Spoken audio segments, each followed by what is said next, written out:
সর্বশেষ ভদ্রতার সাথে হাতে পায়ে ধরে বলতেছি, এরপরে ভদ্রতাও থাকবে না, সভ্যতাও থাকবে না। বাথরুম পরিষ্কার করার ঝাড়ু স্যান্ডেল নিয়ে কিন্তু রাস্তায় নামবো।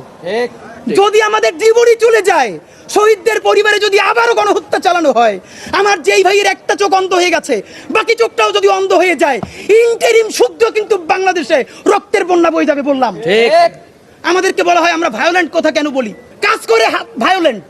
গণহত্যাকারীরা পালাইতে দেয়, হাজার হাজার কোটি টাকা খায়, বদমাইশি করে, টেন্ডারবাজি করে, গণহত্যা প্রত্যেকটা খুনিকে সীমান্ত পার করে দেয়। আমাদেরকে বলে কি এত উশৃঙ্খল কথা বলে কেন? মানে এদেরকে দরকারই হলো কথার আগে জুতো মারা। এইটা মারতে পারিনি, এইটা আমাদের ব্যর্থতা।